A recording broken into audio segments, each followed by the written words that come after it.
Get her off this plane now. I don't care if she bought 10 tickets. People like her don't belong in first class.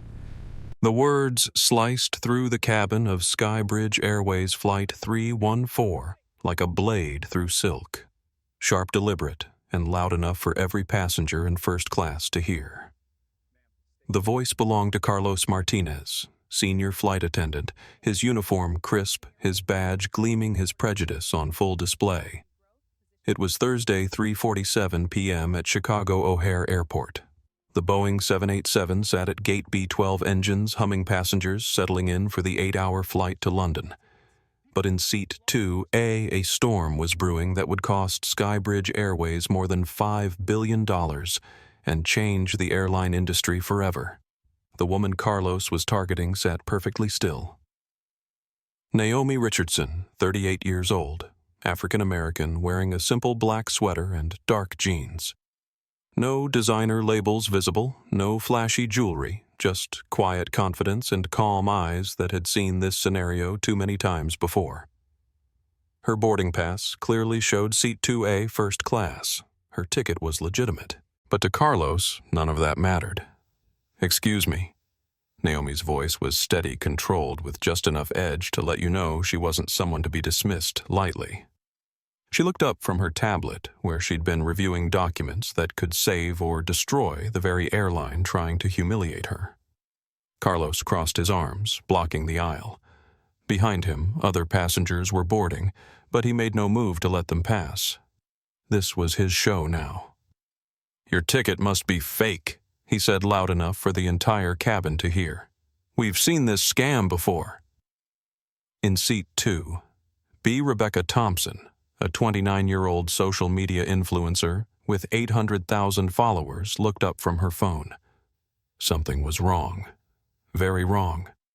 Without thinking, she opened her camera app and started recording.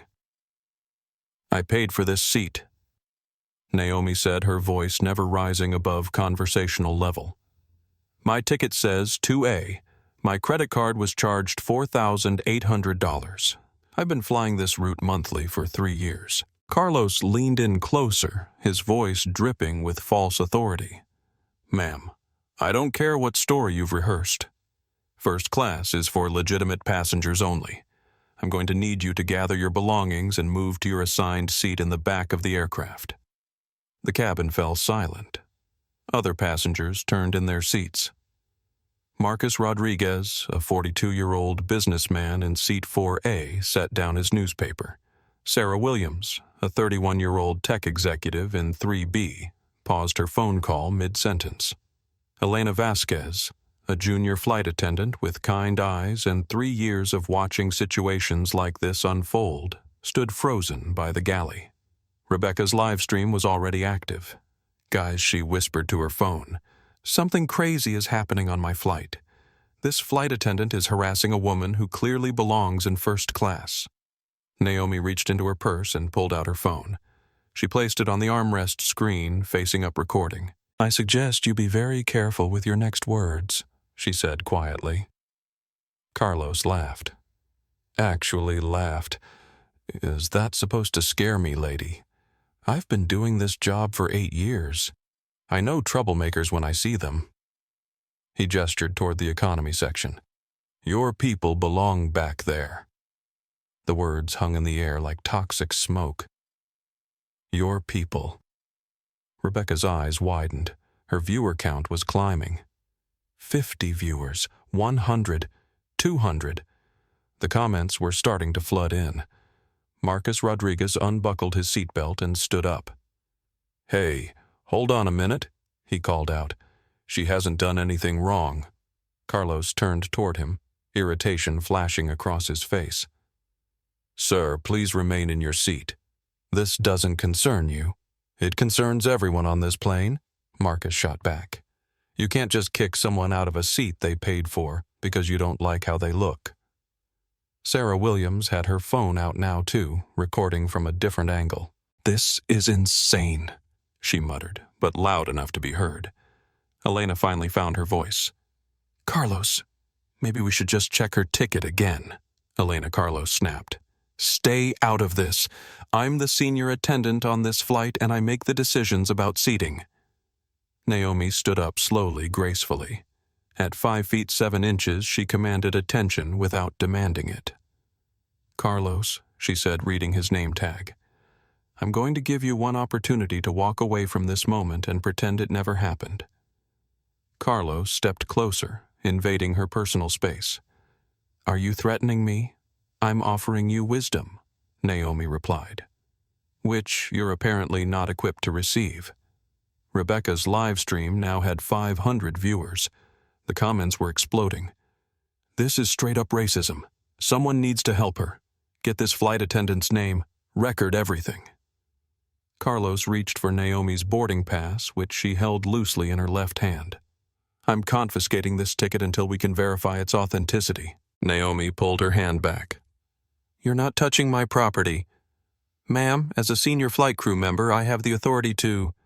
You have the authority to ensure passenger safety and provide service, Naomi interrupted. You do not have the authority to steal from passengers or engage in racial profiling. The word hung there. Racial profiling. Carlos's face flushed red. That's it, he said, reaching for the call button. Security. Now. Before we dive deeper into what happened next, let me ask you something. Where are you watching from? Drop your city in the comments below. And if you've ever been treated like you don't belong somewhere you paid to be, this story is for you. Because what Carlos Martinez didn't know was that the woman he was about to have arrested was worth $8.7 billion and held the power to destroy his airline with a single signature. Naomi Richardson was not just any passenger on Flight 314.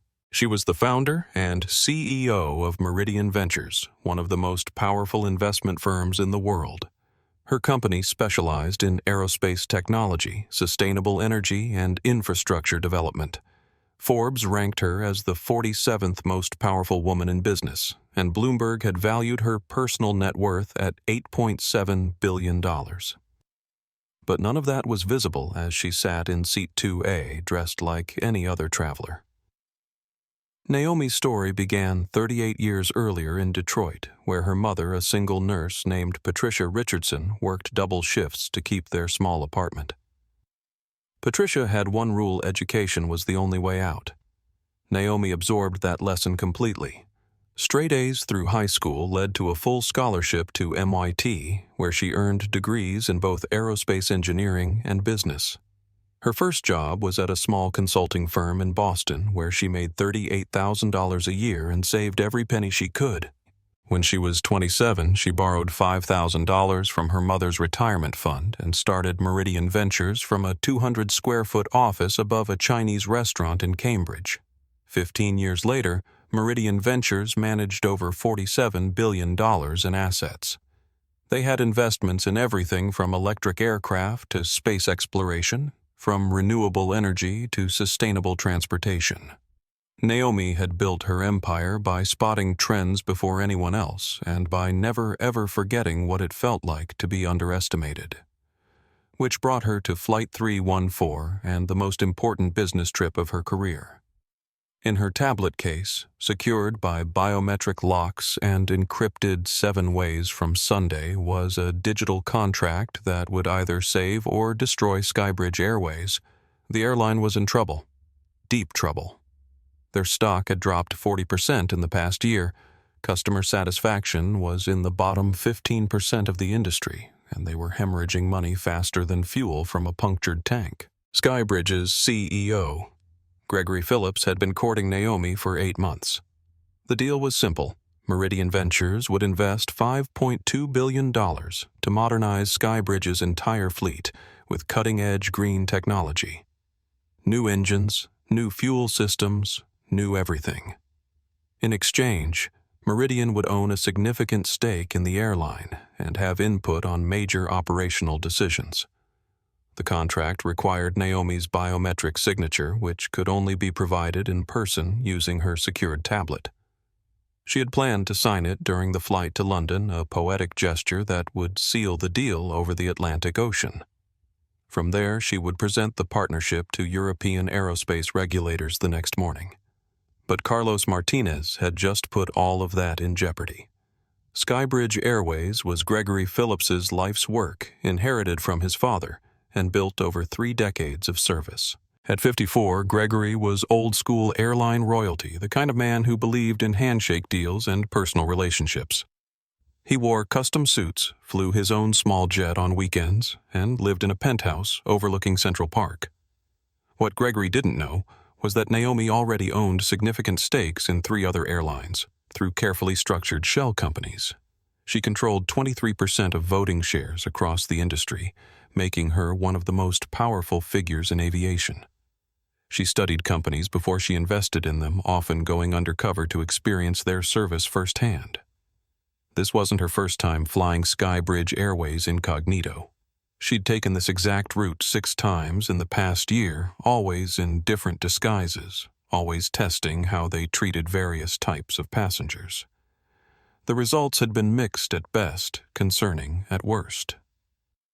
Carlos Martinez represented everything wrong with the airline industry's culture.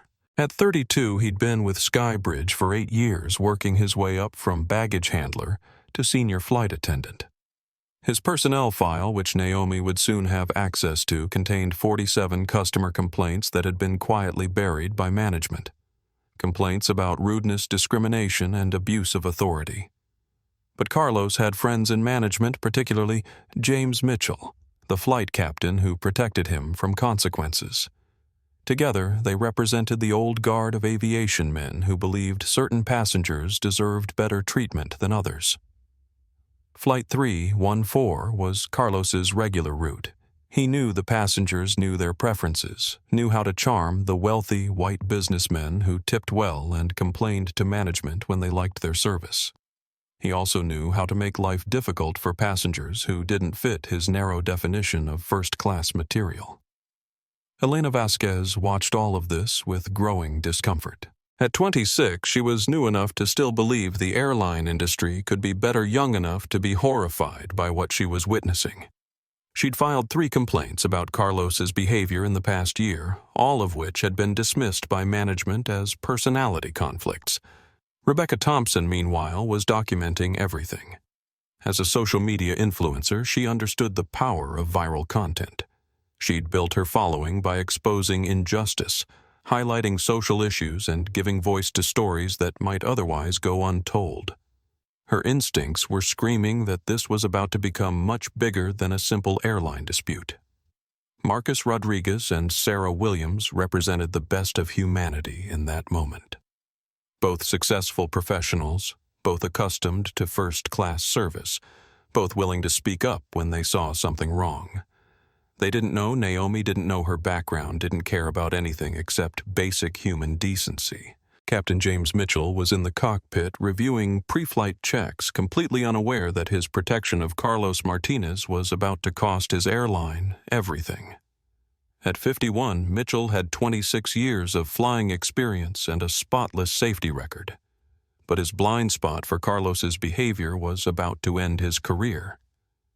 The Boeing 787 contained 248 passengers that day, 12 in first class, 36 in business, and 200 in economy.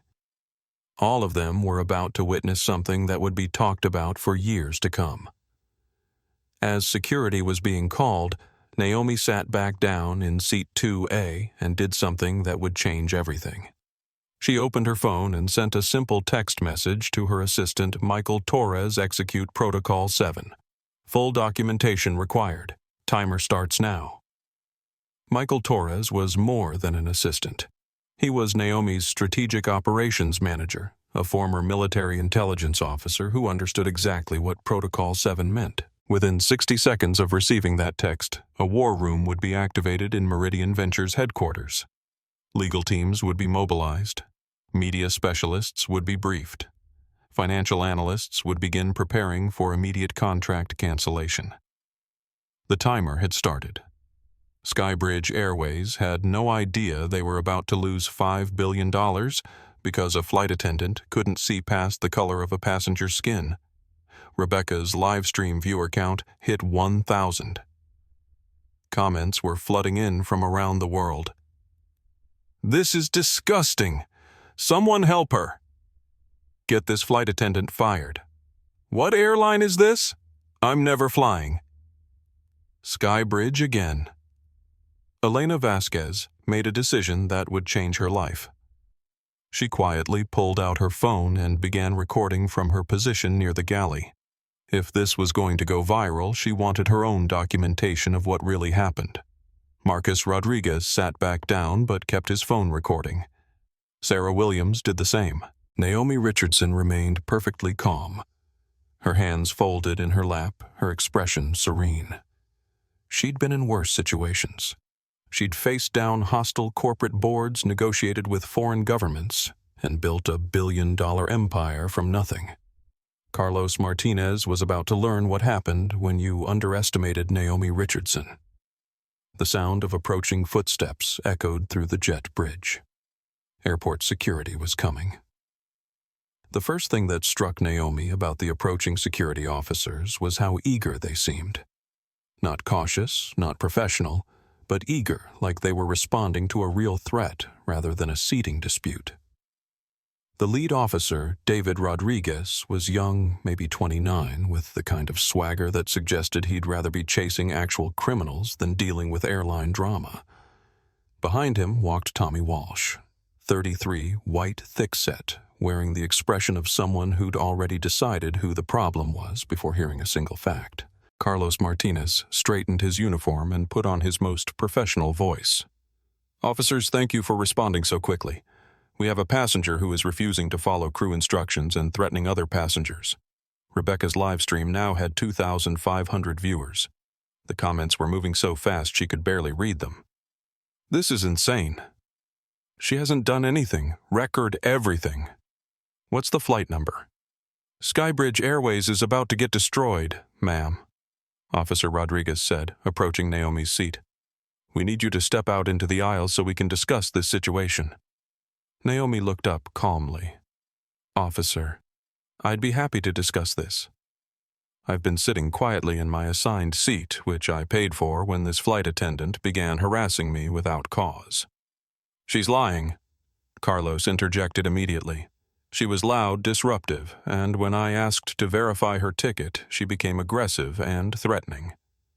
Elena Vasquez couldn't stay quiet any longer. "That's not what happened," she said, her voice shaking slightly. She was completely calm. "Carlos, you know that's not what happened." Carlos turned on her with fury in his eyes. "Elena, you're out of line. Return to your station immediately." "No," Elena said, finding her courage. "Officers, I've been watching this entire interaction. This passenger has done nothing wrong. She's been polite and calm throughout." Officer Walsh stepped forward, his hand moving to his belt. "Ma'am, we're going to need you to comply with the crew's instructions." Marcus Rodriguez stood up again. "This is ridiculous. I've been watching everything. She bought a first-class ticket, she's sitting in her assigned seat, and she's done nothing wrong." "Sir, sit down," Walsh commanded. "I will not sit down while you arrest someone for the crime of flying while Black Marcus shot back." The words hit like lightning. Flying while black. The phrase hung in the air, impossible to ignore. Sarah Williams was streaming on her Instagram now, too. "Guys, I'm witnessing racial profiling in real time on SkyBridge Airways Flight 314. This is 2024, and this is happening." Rebecca's TikTok livestream was exploding. 5,000 viewers, 8,000, 10,000. The hashtags Flight 314 and SkyBridge Shame were starting to trend. "Ma'am, Officer Rodriguez said to Naomi, if you don't comply voluntarily, we'll have to use force." Naomi stood slowly, gracefully. "Officers, before you do something you'll regret, let me be very clear about what's happening here. I purchased a first-class ticket. I'm sitting in my assigned seat. I've been calm and respectful throughout this interaction. The only reason I'm being targeted is because of my race." Carlos laughed bitterly. "Here we go with the race card." The phrase race card sent another wave of shock through the cabin. Rebecca's viewers spiked to 15,000. It's not a card when it's reality, Naomi replied evenly, and it's not a game when it's my life. Officer Walsh had apparently heard enough. Ma'am, turn around and place your hands behind your back. For what crime? Naomi asked. Disrupting the operation of an aircraft and failing to comply with crew instructions. Marcus Rodriguez pulled out his phone and called 911. I'm on SkyBridge Airways Flight 314 at O'Hare Airport, and I'm witnessing a woman being arrested for sitting in a seat she paid for. Elena Vasquez stepped forward. Officers, I'm crew on this flight, and I'm telling you she has done nothing wrong. Carlos is lying. Carlos turned on Elena with pure venom. You're fired. Pack your things. You can't fire me, Elena replied. You're not my supervisor. Captain James Mitchell's voice crackled over the intercom. This is your captain speaking. We need all passengers to remain in their seats while we resolve a security situation. Rebecca spoke to her live stream captain. If you're watching this, your flight attendant is racially profiling a passenger who has done nothing wrong. 15,000 people are watching this right now, and the whole world is going to know what SkyBridge Airways stands for. Officer Walsh reached for Naomi's arm. She didn't resist, didn't fight, but she also didn't help. I want your badge numbers, she said calmly. Both of you, you'll get them at the station. Walsh replied. As the handcuffs clicked into place, Naomi looked directly at Carlos Martinez. This is the most expensive mistake in airline history, she said quietly. And you have no idea what you just did. Carlos smirked. Save the threats, lady. You're nobody. Rebecca's stream hit 20,000 viewers. Sarah's Instagram Live had 8,000. Elena was still recording from the galley. Marcus was streaming to Facebook Live. The hashtag Naomi Richardson was starting to trend, even though most people didn't know who she was yet. As they led her down the aisle in handcuffs, Naomi caught Elena's eye. Document everything she said quietly. Elena nodded. To Rebecca, she said, Thank you for being a witness. To Marcus, she said, Stand up for others the way you stood up for me. To Sarah, she said, Use your platform for good. And to Carlos Martinez, as they reached the airplane door, she said, $52 billion. What Carlos asked, confused. That's how much this is going to cost your airline. Remember that number? The plane erupted in chaos as passengers began shouting questions. What airline is this? How do we file complaints? I want off this flight. This is disgusting. Captain Mitchell came out of the cockpit to see Naomi being led away in handcuffs. For the first time, doubt crept into his expression. This didn't look like a disruptive passenger. This looked like a professional woman being arrested for existing. But it was too late. The damage was done. Rebecca's live stream peaked at 25,000 concurrent viewers. The recording would eventually be watched by over 50 million people worldwide. Elena Vasquez quit her job via the crew communication platform effective immediately. She uploaded her recording to YouTube with the title, SkyBridge Airways Flight Attendant Racially Profiles Innocent Passenger.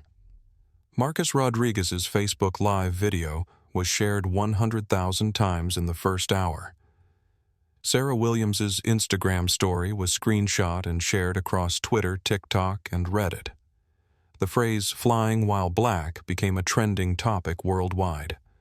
SkyBridge Airways stock began falling in after-hours trading, and in a high-security office building in downtown Chicago, Michael Torres received a notification that Protocol 7 was in full effect.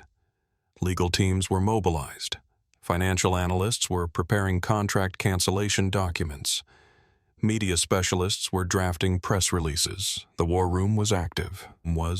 By the time Naomi Richardson was processed at the airport police station, SkyBridge Airways had lost $2.3 billion in market capitalization. And the night was just getting started. Carlos Martinez celebrated with a drink at the airport bar, telling anyone who would listen about how he'd handled a difficult passenger. He had no idea he'd just destroyed his career, his airline, and his industry's reputation. Elena Vasquez sat in the airport terminal, unemployment forms pulled up on her laptop, and started typing her resignation letter. It would become the most widely shared resignation letter in corporate history. Rebecca Thompson's follower count jumped by 400,000 overnight. Marcus Rodriguez became a viral hero with job offers from 3 airlines that appreciated his moral courage. Sarah Williams was featured on CNN the next morning as the tech executive who stood up for justice at 30,000 feet. But the biggest change was yet to come, because Naomi Richardson was about to show the world what happened when you underestimated a billionaire with a sense of justice and $52 billion at her disposal. The video went viral at 11:47 p.m. Central Time, exactly 4 hours and 14 minutes after Naomi Richardson was let off Flight 314 in handcuffs. Rebecca Thompson had uploaded the footage to TikTok, Instagram, Twitter, and YouTube at the same time. Her caption was simple: "Black woman arrested on SkyBridge Air for sitting in first-class seat she paid for. This is America in 2024. Justice Racial Profiling SkyBridge, Shame Flight 314. Within the first hour, the video had been viewed 500,000 times. By midnight, it was 2.3 million. By 3 a.m. Eastern Time, it was trending #1 worldwide on every major social platform. The comments section became a digital battlefield. "This is absolutely disgusting. I'm never flying SkyBridge again. That flight attendant should be in prison. This is straight up assault. Someone needs to identify this woman and get her justice. I'm sharing this everywhere. This cannot stand. Boycott SkyBridge Airways." Elena Vasquez had uploaded her own footage with the timestamp clearly visible, proving that Naomi had been calm and respectful throughout the encounter. Her video, titled "I Was There, the Truth About SkyBridge Flight 314, added crucial context that made Carlos Martinez look even worse. "I've worked for SkyBridge for 3 years, Elena said in her video. "I've filed multiple complaints about Carlos Martinez's behavior toward minority passengers. Management has ignored every single one. Today I watched him destroy an innocent woman's dignity because he couldn't see past the color of her skin. I quit. I cannot be part of an organization that enables this hatred." Marcus Rodriguez's Facebook live stream had captured audio that the other videos missed. Carlos's comment about "your people" was crystal clear, as was his dismissive laugh when Naomi mentioned discrimination. "I'm a businessman," Marcus said in his follow-up video. "I fly 200,000 miles a year. I've never seen anything this blatantly racist in my life. SkyBridge Airways needs to be held accountable."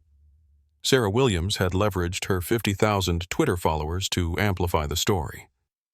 Her thread about the incident received 100,000 retweets. Thread "What I witnessed on SkyBridge Airways Flight 314 today was not a misunderstanding. It was not a policy issue. It was racism, pure and simple. A professional black woman was arrested for the crime of existing in first class." 1/12. The thread continued with minute-by-minute documentation of events, character witness testimony for Naomi's behavior, and a detailed breakdown of how the situation escalated. But the real explosion came when amateur internet detectives began identifying the players involved. Carlos Martinez's Facebook profile was found within 2 hours. His Instagram, his LinkedIn, his Twitter. Everything was screenshotted and shared before he could delete it. His social media history revealed a pattern of problematic posts and interactions that painted a picture of exactly the kind of person who would racially profile a passenger. Carlos Martinez, SkyBridge. Airways' senior flight attendant has been posting racist content for years, one viral Twitter thread revealed. Here are the receipts. Screenshots of Carlos's social media posts flooded the internet. Posts complaining about certain passengers who didn't know how to act in first class. Memes about keeping standards high in premium cabins. Comments on news articles that revealed his true feelings about racial equality. But the internet was also working to identify Naomi Richardson. Found her posted Tech Investigator at 2:17 a.m. The woman arrested on SkyBridge Flight 314 is Naomi Richardson, CEO of Meridian Ventures. She's worth $8.7 billion and just got arrested for flying while black. This is about to get very expensive for SkyBridge. The revelation that Naomi was a billionaire CEO sent the story into the stratosphere. SkyBridge Airways just arrested their own potential investor business journalist, Maria Santos, tweeted to her 2.3 million followers. Naomi Richardson's Meridian Ventures has been in talks for a $5+ billion deal with the airline. Someone's about to lose a lot of money. Forbes published an emergency article at 3:33 a.m. Billionaire CEO arrested on flight, the most expensive case of racial profiling in corporate history. The Wall Street Journal's breaking news alert woke up millions of subscribers. SkyBridge Airways stock falls 15% in pre-market trading after CEO arrest video goes viral. CNN's overnight anchor broke into regular programming. We're following breaking news out of Chicago, where billionaire businesswoman Naomi Richardson was arrested on a SkyBridge Airways flight in what appears to be a clear case of racial profiling. International media picked up the story immediately. BC, American Airline faces boycott after billionaire's arrest. Reuters, SkyBridge Airways stock plunges after discrimination video goes viral. Deutsche Welle. Racism in American aviation, when prejudice costs billions. The hashtag Naomi Richardson was tweeting 10,000 times per minute. SkyBridge shame was trending in 47 countries. Flight 314 became synonymous with corporate racial profiling. Celebrity responses poured in. This is exactly why we can't have nice things in America. SkyBridge, air should be ashamed. Actor Chris Evans, 12.4 million followers. Naomi Richardson is a personal hero of mine. Brilliant businesswoman. The fact that she was treated this way is disgusting. Media mogul, Oprah Winfrey. 45.2 million followers. I've flown with Naomi Richardson many times. She's pure class. SkyBridge Air just messed with the wrong billionaire. Virgin Group founder, Richard Branson. 12.8 million followers. But the most powerful response came from an unexpected source. Captain James Mitchell, Flight 314's pilot, posted a video at 4:45 a.m. that would end his career but save his conscience. My name is James Mitchell. I was the captain of SkyBridge Airways Flight 314 yesterday. I want to apologize to Naomi Richardson and to the world for my failure of leadership. I heard the situation developing in the cabin, and I failed to intervene. I allowed my flight attendant to abuse his authority and target a passenger based on race. There is no excuse for what happened. I take full responsibility. SkyBridge Airways has a cultural problem, and I was part of it. I resign effective immediately. Mitchell's video was viewed 20 million times in 6 hours. The employee revolt at SkyBridge Airways began at 5:22 a.m. when Captain Patricia Williams, a 15-year veteran, posted her resignation on LinkedIn. I cannot work for an airline that enables racism. Yesterday's incident on Flight 314 was not an isolated event. It was the inevitable result of a culture that has ignored discrimination complaints for years. I quit. Within 2 hours, 17 more pilots had resigned. Flight attendants began posting their own stories of discrimination they'd witnessed or reported that was ignored by management. I've worked for SkyBridge for 8 years, wrote senior flight attendant Jessica Kim. I've seen Carlos Martinez and others like him target minority passengers repeatedly. Management knew and did nothing.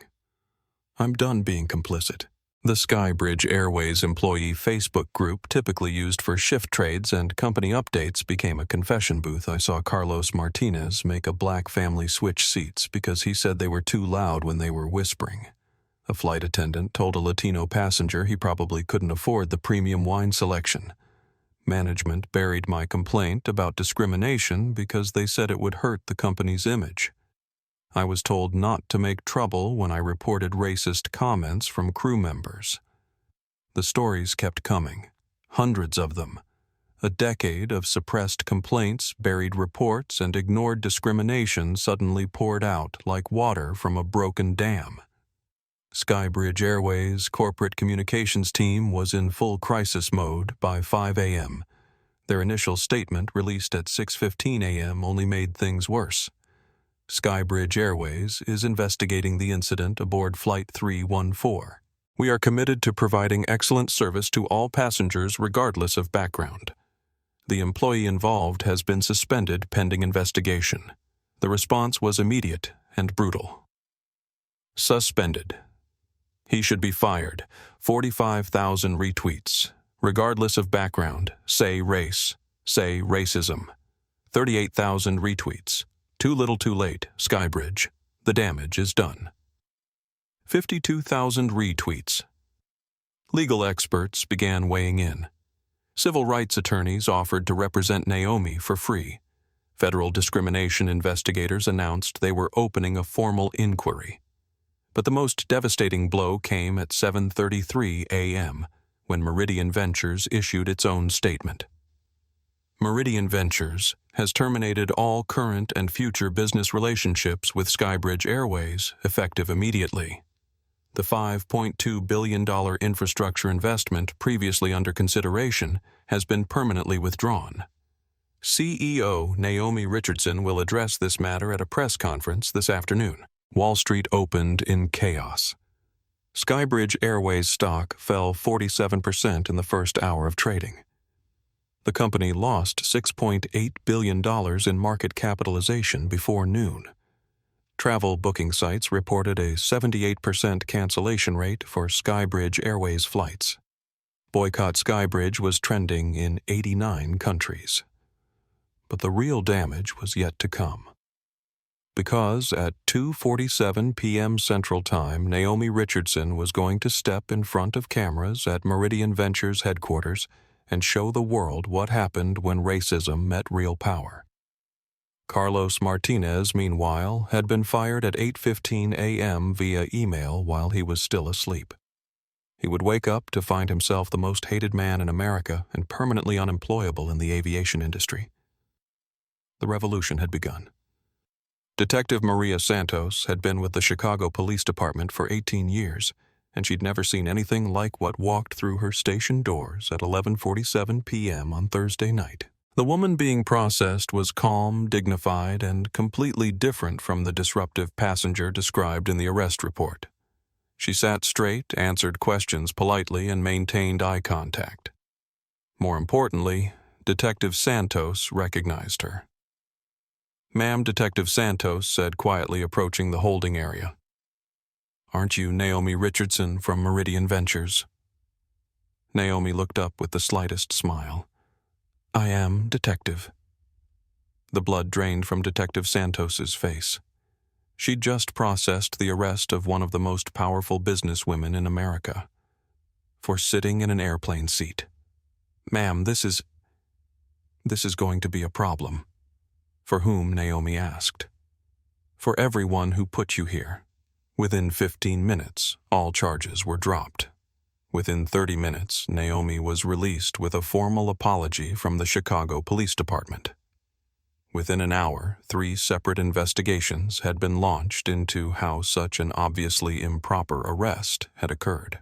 But Naomi Richardson wasn't interested in apologies. She was interested in justice.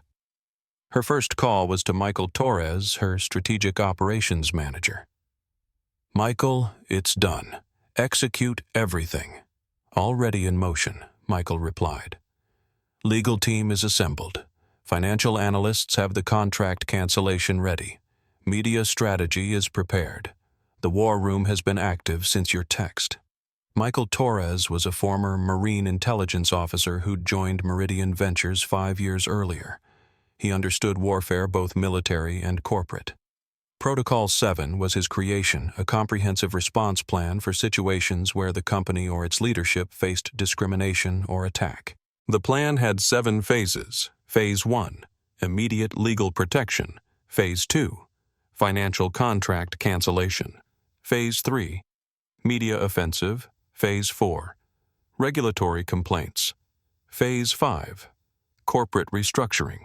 Phase 6, industry partnerships. Phase 7, long-term consequences. All 7 phases were now active. "Give me the numbers," Naomi said as her driver navigated through Chicago's late-night traffic. "The $5.2 billion SkyBridge contract is officially canceled," Michael reported. "Legal says we can trigger the discrimination clause for immediate termination without penalty. Financial says they'll be in bankruptcy within 90 days without this deal." Stock price down 38% in after-hours trading. That's $4.2 billion in market cap lost since your arrest. It'll be worse when markets open. Media coverage. Trending #1 worldwide on every platform. Rebecca Thompson's video has 57 million views and climbing. CNN, Fox, MSNBC, everyone is covering it. Forbes is calling it the most expensive discrimination case in corporate history. And Gregory Phillips' emergency board meeting called for 6 a.m. Sources say they're considering his removal. Naomi nodded. Gregory Phillips, SkyBridge's CEO, had built his career on old boy networks and handshake deals. He'd never understood that the business world was changing, that diversity wasn't just morally right, but economically essential. Now he was about to learn the cost of enabling discrimination. At 12:47 a.m., Gregory Phillips's phone rang in his Central Park penthouse. He'd been awakened by his assistant, his board chairman, and his head of communications. He knew something was catastrophically wrong, but he didn't understand how wrong until he watched Rebecca Thompson's video.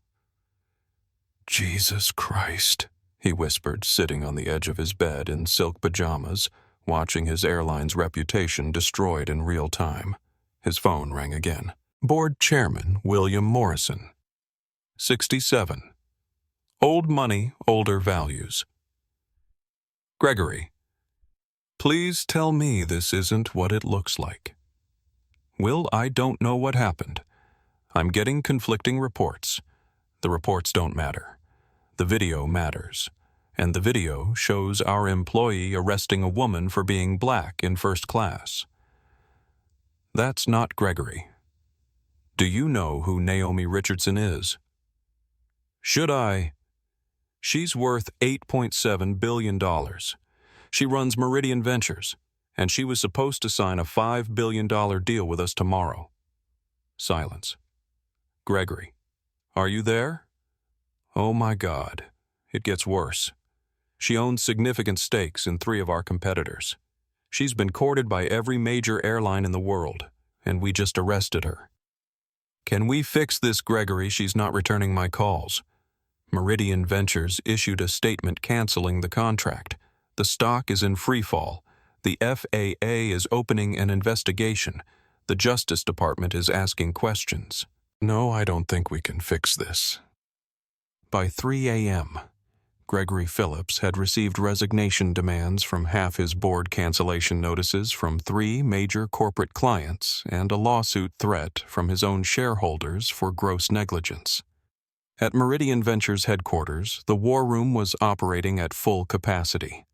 23 legal professionals, 8 financial analysts, 6 media specialists, and 12 industry consultants working around the clock to maximize the damage to SkyBridge Airways and ensure that real change occurred throughout the industry. Naomi sat at the head of a mahogany conference table, still wearing the same black sweater and jeans from the flight, reviewing reports from each team. "Legal status?" she asked. "We're filing federal discrimination complaints with the DOTDOJ and EEOC," reported Chief Counsel Patricia Williams, a 45-year-old Harvard Law graduate who specialized in civil rights cases. "We're also pursuing civil litigation for false arrest, defamation, and intentional infliction of emotional distress. The case is ironclad. Financial impact." SkyBridge stock is down 47% in pre-market trading, reported head analyst David Chen. They've lost $6.8 billion in market cap. Without our contract, they'll miss debt payments within 60 days. Bankruptcy is inevitable. Media strategy. Every major outlet wants an interview, said Communications Director Sarah Rodriguez. I've scheduled a press conference for 2 p.m. We control the narrative completely. Industry response. 3 airlines have already reached out about partnerships, reported business development head Marcus Kim. Delta United and JetBlue all want to discuss anti-discrimination initiatives. They're distancing themselves from SkyBridge as fast as possible. Employee reactions at SkyBridge mass resignations, reported intelligence analyst Elena Santos. 17 pilots, 43 flight attendants, and 36 ground crew have quit since the video went viral. Several are providing testimony about discrimination they witnessed or experienced. Naomi absorbed all of this information with calm satisfaction. This wasn't about revenge. It was about accountability. Real, meaningful, expensive accountability. What about Carlos Martinez? Fired at 8:15 a.m. via email, Patricia reported. No severance, no benefits, immediate termination for cause. His airline industry career is over. No carrier will touch him. And James Mitchell resigned publicly at 4:45 a.m. with a full confession. His commercial pilot's license is under review. Gregory Phillips' board meeting scheduled for 6 a.m. to discuss his removal. He'll be terminated before noon. Naomi stood and walked to the floor-to-ceiling windows overlooking the Chicago River. Dawn was breaking, painting the sky in shades of gold and pink. In a few hours, she would address the media and explain to the world what had happened. Not just on Flight 314, but in corporate America, where discrimination was still tolerated, buried, and ignored. Her phone buzzed. A text message from her daughter Alexandra, who was in her second year at Stanford. Mom just watched the videos. I'm so proud of you for staying calm and dignified. Show them what real power looks like. Love you. Naomi smiled for the first time since yesterday evening. Another message from her mother in Detroit. Baby girl, I raised you to never let anyone make you small. Today, you reminded the world that Patricia Richardson's daughter doesn't bow to anyone. Get them, sweetheart. At 6:47 a.m., the SkyBridge Airways board voted 11-2 to terminate Gregory Phillips immediately. He would receive no severance package and faced personal lawsuits from shareholders for fiduciary negligence. At 7:15 a.m., the FAA announced a formal investigation into SkyBridge Airways policies and procedures regarding passenger treatment. At 8:33 a.m., the Department of Justice announced they were opening a civil rights investigation. At 9:42 a.m., SkyBridge Airways filed for bankruptcy protection. And at 2 p.m. Central Time, Naomi Richardson would step before the cameras and show the world what happened when institutional racism met unstoppable force. The war was over before it began. The press conference was held at Meridian Ventures' headquarters in downtown Chicago, a gleaming 47-story tower that Naomi had designed to reflect light rather than absorb it. The main conference room could accommodate 200 people, but demand was so high that additional rooms with live feeds had to be opened. Naomi walked to the podium at exactly 2:00 p.m., wearing a navy business suit that commanded respect without demanding attention. Her presence filled the room immediately, calm, controlled, powerful. Good afternoon. My name is Naomi Richardson, founder and CEO of Meridian Ventures. Yesterday evening, I was arrested on SkyBridge Airways Flight 314 for the crime of sitting in a first-class seat while black. The room erupted in camera flashes and murmured conversations. I want to be very clear about something. Naomi continued, her voice cutting through the noise. This is not about me. This is not about one bad employee or one isolated incident. This is about a culture of discrimination that has infected the airline industry and corporate America. She paused, letting her words settle. Yesterday, Carlos Martinez felt comfortable racially profiling me because he believed there would be no consequences. Captain James Mitchell felt comfortable backing his discrimination because he believed there would be no accountability. SkyBridge Airways management felt comfortable ignoring years of complaints because they believed there would be no cost. Another pause. They were wrong. Behind her, a screen displayed the financial damage SkyBridge Airways stock, down 61% market capitalization loss of $8.9 billion bankruptcy, filing confirmed. Meridian Ventures has terminated our $5.2 billion infrastructure contract with SkyBridge Airways permanently. We will not do business with organizations that enable racial discrimination. CNN's reporter raised her hand. Ms. Richardson, some critics say your response is disproportionate to what they're calling a misunderstanding. Naomi's eyes hardened slightly. A misunderstanding. I was arrested, handcuffed, humiliated in front of 200 passengers because a flight attendant decided I didn't look like I belonged in first class. If that's a misunderstanding, then we have fundamentally different definitions of justice. The room fell silent. But this story isn't about destruction. It's about construction. Today I'm announcing the launch of Dignity Airways, a new airline built on principles of equality, respect, and justice. We will hire the employees that SkyBridge discarded for standing up to discrimination. We will implement bias-free policies that treat every passenger with dignity. We will show the industry what's possible when you choose humanity over hatred. The announcement sent shockwaves through the room. Dignity Airways will begin service in 18 months with an initial investment of $2.1 billion. We will operate SkyBridge's most profitable routes with their former employees who chose courage over complicity. She gestured toward the side of the room where Elena Vasquez sat in the front row. Elena Vasquez, the flight attendant who quit rather than enable discrimination, will head our crew training program. Marcus Rodriguez, the passenger who stood up when others stayed silent, will lead our customer advocacy division. Rebecca Thompson, whose courage in documenting injustice sparked this change, will oversee our social media transparency initiative. The three individuals stood and waved, receiving sustained applause. Change requires consequences, Naomi continued. Real consequences, expensive consequences. Carlos Martinez will never work in aviation again. James Mitchell's career is over. Gregory Phillips has been terminated without severance. These are not punishments. They are natural results of choices. A reporter from Bloomberg asked, "What message does this send to other airlines?" Simple. Discrimination is not just morally wrong, it's financially catastrophic. Every airline executive watching this needs to understand we're not just passengers anymore. We're investors, board members, and decision makers. Treat us with dignity or face the consequences. The financial markets were already responding. Delta, United, American, and JetBlue stocks were rising as investors anticipated they would benefit from SkyBridge's collapse. Dignity Airways announcement sent aerospace and clean technology stocks soaring. I want to address the SkyBridge employees who chose courage over comfort, Naomi said.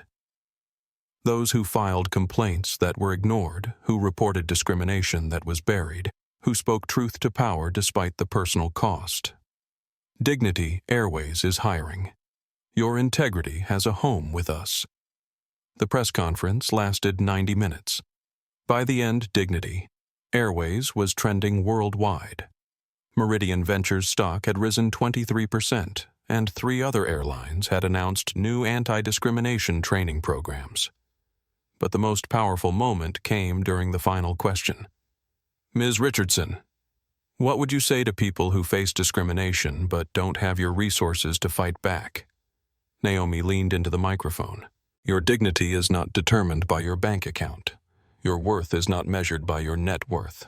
Stand up, speak out, document everything, and know that there are people with resources who will fight alongside you. She paused, looking directly into the cameras. To every Carlos Martinez in every industry who thinks they can diminish someone because of their race, gender, religion, or background, you're not just hurting individuals, you're destroying your own institutions, and we will not tolerate it anymore." The room rose in sustained applause.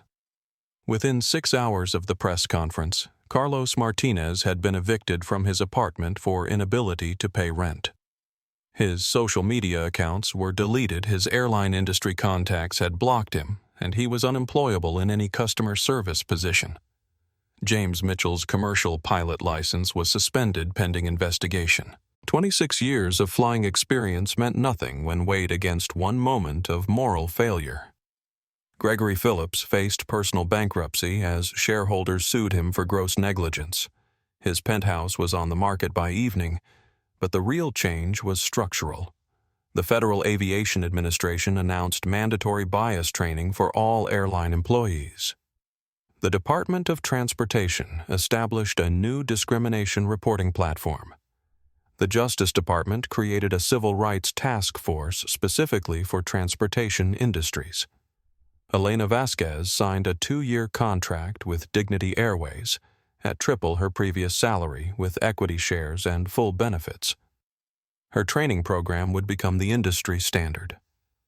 Marcus Rodriguez left his corporate job to become Dignity Airways' first customer advocacy director. His viral moment had transformed into a career change that aligned with his values. Rebecca Thompson's documentation of injustice had earned her exclusive content partnerships with 3 major networks and a book deal. Her platform grew to 5.2 million followers across all channels. SkyBridge Airways officially ceased operations on Friday evening, exactly 48 hours after Naomi Richardson was arrested. 8,000 employees lost their jobs, but Dignity Airways immediately announced it would hire 3,000 of them with improved benefits and equity participation. The message was clear. Discrimination wasn't just wrong, it was expensive, unsustainable, and ultimately self-destructive. By Saturday morning, the airline industry had fundamentally changed. Not because of regulations or mandates, but because Naomi Richardson had proven that justice, when backed by resources and determination, was an unstoppable force. Carlos Martinez woke up unemployed and unemployable. Gregory Phillips woke up poor and powerless. James Mitchell woke up grounded and forgotten. But Naomi Richardson woke up ready to build something better. 6 months later, Naomi Richardson stood at the floor-to-ceiling windows of Dignity Airways' flagship lounge at Chicago O'Hare Airport, watching their first flight push back from Gate C-14. The aircraft was painted in deep midnight blue with silver accents, and across the fuselage in elegant lettering were the words, "Dignity Airways, respect is standard, dignity is guaranteed." The scene in the terminal was everything she had envisioned.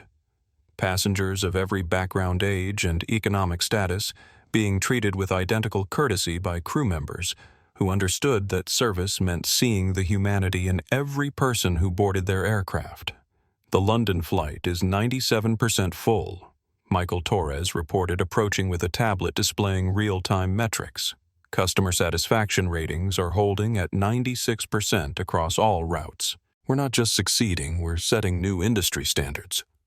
Naomi nodded, but her attention was drawn to a young black girl, maybe 8 years old, walking through the terminal with her parents. The family was dressed casually, clearly flying economy, but as they passed the Dignity Airways gate, every employee smiled and waved. The little girl waved back, giggling. "That's why we do this," Naomi said quietly. The transformation hadn't been easy, but it had been swift and decisive.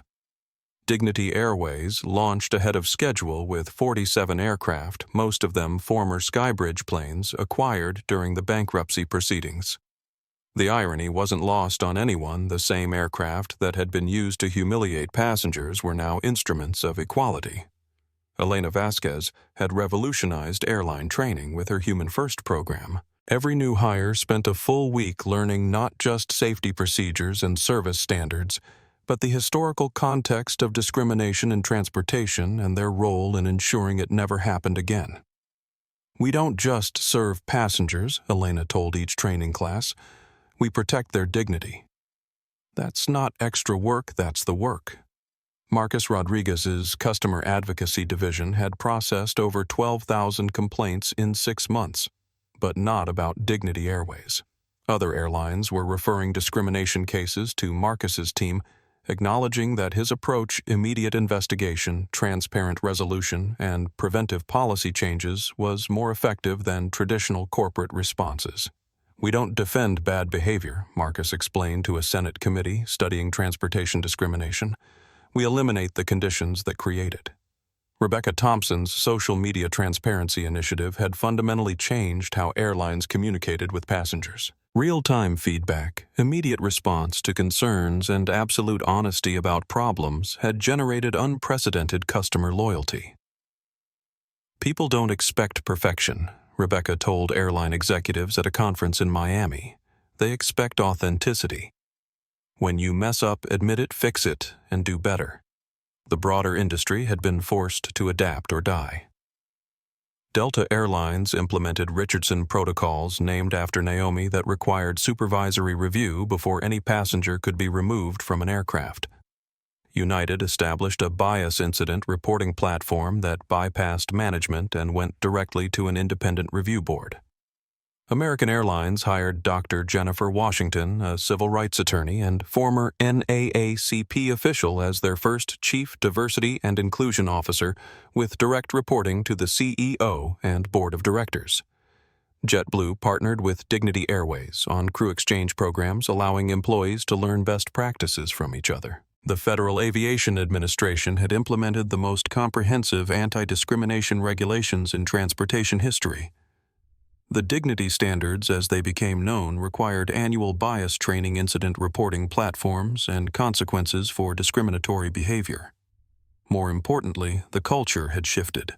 Passengers were no longer passive victims of airline power. They documented everything, demanded accountability, and had legal support networks that made discrimination expensive for carriers.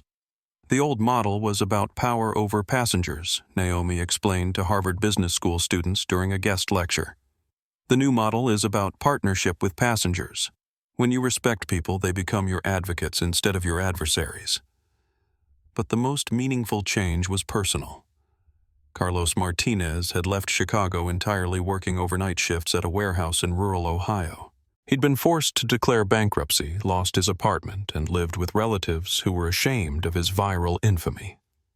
Every job application was rejected as soon as employers Googled his name.